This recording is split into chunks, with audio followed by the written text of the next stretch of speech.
All right, BradCooney.com once again has on the show Mr. Sawyer Fredericks. Sawyer, what is up, man? How you doing, young man? I'm doing good. How are you? I'm doing good, too. So, got a lot to get to. It's been a minute since you've been on. You've been touring all over the country. But right out of the gate, let's just get this Republic Records situation. Just let's touch on that for a second. You've decided to part ways, and that's pretty much known now. You guys made that announcement on your Instagram.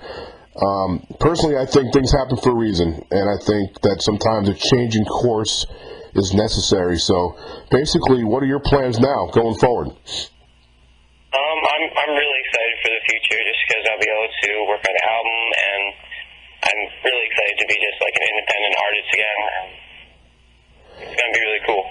You know, when I heard the news, there's a history of a lot of musicians, and some of them are like Hall of Fame musicians that preferred independent records anyway, because usually it's indicative to very unique and certain style type musicians, and I think that sometimes it frees you up to express yourself. It definitely gives the artist a lot of freedom.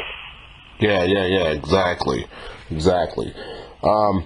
So, see, I got a lot of questions from your fans, and I'm not sure I want to get to those quite yet.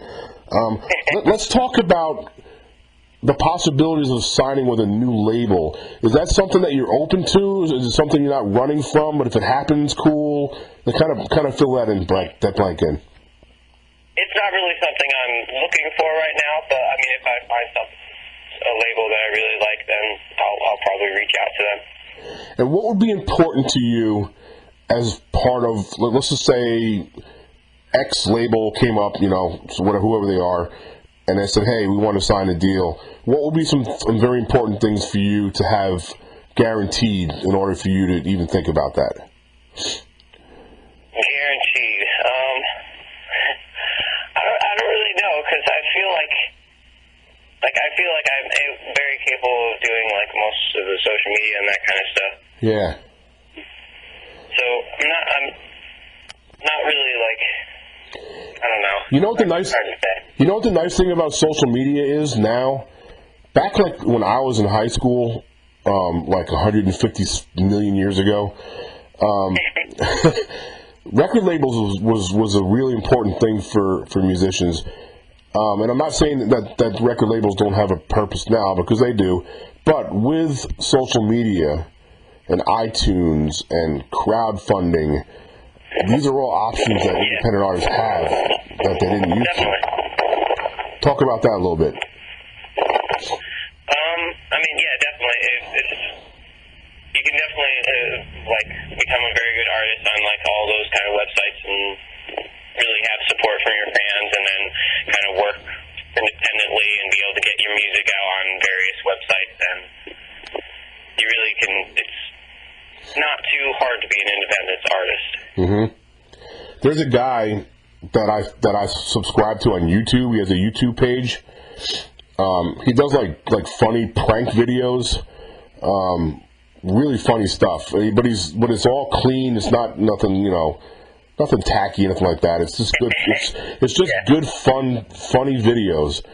He has 2.4 million subscribers now, and So I looked him up on the internet to see what his net worth was.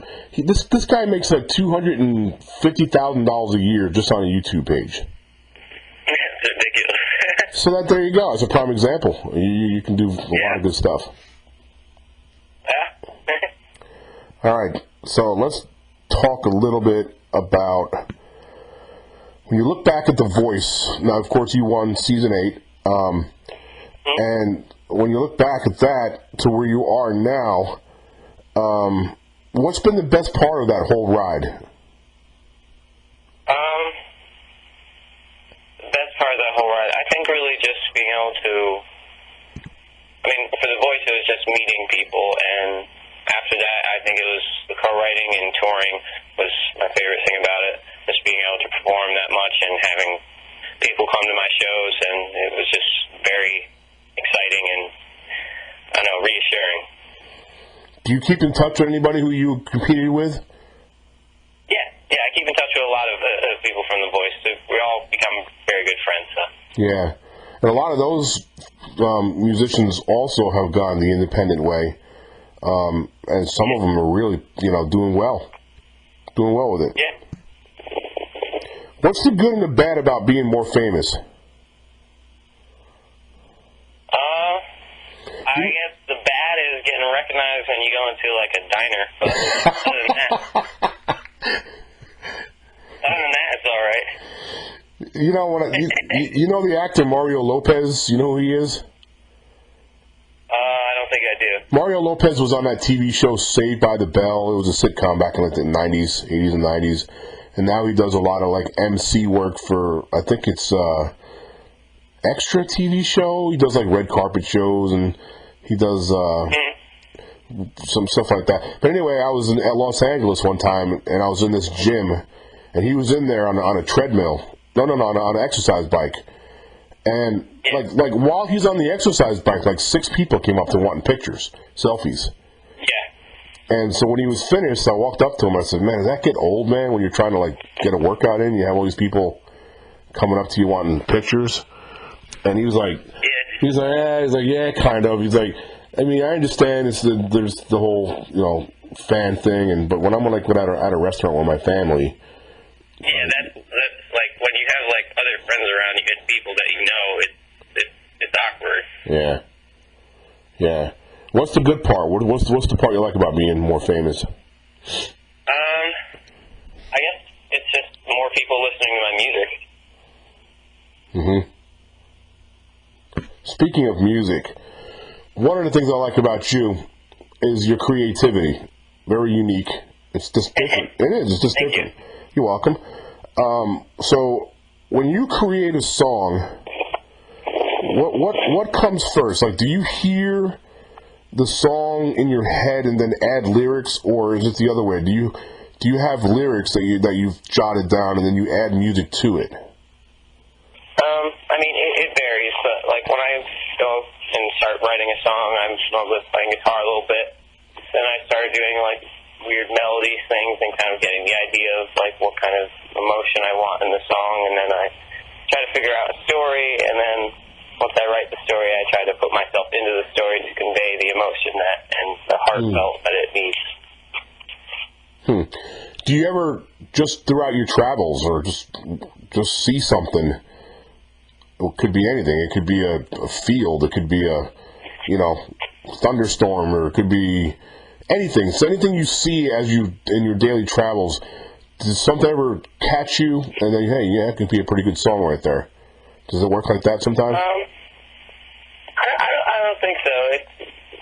It's mostly, I mean, like I draw from things I've seen just to be able to like understand what it would be like to see it. What do you enjoy more? Do you enjoy creating a song, or performing it? Creating. Really? But I also like sharing the finished product. And when do you know that you have a good finished product? Like, have you ever written a song and performed it, and you just weren't really feeling it too good, and just Oh yeah, I've had a lot of songs like that. But it's also at times where I'm not feeling the same way when I wrote the song, so I'm not connecting with the lyrics or the emotion of the song, so it's very difficult to convey that, even though I'm very good at faking it. That's an interesting point. So there's times when you actually create a song and you're feeling it at the time, but by the time it's finished, you've altered course a little bit with it. Yeah, exactly. Yeah, that's interesting. All right, so what's the plan as far as getting back out and touring? Is that something that's in the works independently? Yeah, definitely. I think we're planning on trying to get some more like festival gigs and that kind of stuff, so I'm excited for that. And just because I love the idea of being able to play outside, it's just nicer. And I don't know.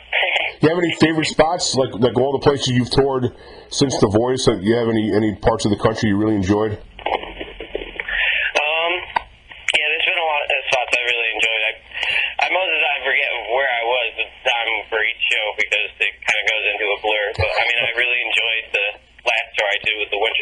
Anthem, Gabriel Wolfchild. I loved all the places that we played for that one. Right on. You know, you got a big base up in Canada too, fan base up in Canada. Yeah. What about a Canadian tour? Get up in Canada. It's possible. What about a record? Next record? Any ideas when that's going to happen? I mean, we haven't started planning anything, but I mean, I definitely have enough material. But I really want to make a coherent record where it's like you can listen to it and really takes you on a journey through each song. Really? That's something Pink Floyd used to do. Well, I don't mean like a whole, like Pink Floyd does like a record that is like a novel. Yeah. Yeah. Exactly. Yeah. All right, so I got a couple fan questions. You want to do a couple fan questions before I let you go? All right, so first question's from Shelby. Shelby wants to know if any of the songs that you've written recently will be on your new record. Definitely. Any, you want to throw some more into that, like which ones maybe, or no? How about possible ones? I'm definitely going to have like Stone, How Beautiful, and probably like the Stairwell song, just because those songs go very well together, and that's what I meant, like getting an album that ties very coherent with itself. Yeah, it kind of ties together. Each song ties. Yeah. Yeah, cool. Yeah. All right, so Marie wants to know if you were exploring different techniques on various guitars and other instruments. I'm always exploring different techniques on guitar, but it's very difficult to get good at those techniques. Yeah. What about other instruments besides guitar? I mean, I play a little bit of ukulele, but it's mostly like I play it like a guitar. It's obvious I'm a guitar player when I pick up the ukulele. Why do I feel like you should be a harmonica player too? I kind of wanted to get a harmonica just because, I could like carry it around and just have music wherever I go. You're right.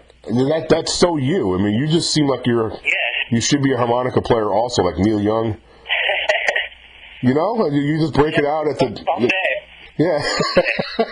Yeah, I think that's something you should pursue as a harmonica. Maybe I'll get that for you, a really nice one for your birthday or something. Rebecca wants to know if your band will come with you when you tour next, and will they be recording with you on your next record? We're kind of at like a standstill. I'm not really sure what I'm going to be doing in the future. So I would think that since you have moved on from Republic Records, that's kind of up in the air right now. What you're going to do with bands and stuff. Yeah. Yeah, cool. All right, so one more. Deborah wants to know if your latest original music is a sign of a new direction for your music. I don't think it's a sign of a new direction for my music. I think it's just getting a little bit more technical, and I mean, I'm still connected with most of like the emotional lyrics, but right now I don't have. There's something about like my old music that I really enjoy, and I think some of my newer music is losing it a little bit, but I think it still has it. I forgot who it was. There was another question the fan asked. I don't have it in front of me, but she wanted to know about, as you get older, do you feel you'll change at all as far as stylistically, or do you think you'll maintain what you're doing now? I definitely will change stylistically, just because I'll be learning more things, which is going to open up more options for me. So I'm always going to be improving and just expanding my range of music. All right, man. Well, Sawyer, I know you're probably doing, or would rather be doing other things on a Saturday than interviews. So I'm going to let you go at that point. Do you have anything you want to say in closing to your fans, and just kind of touch on your social sites so people can know where to follow you, like maybe the 2 or 3 people that don't know?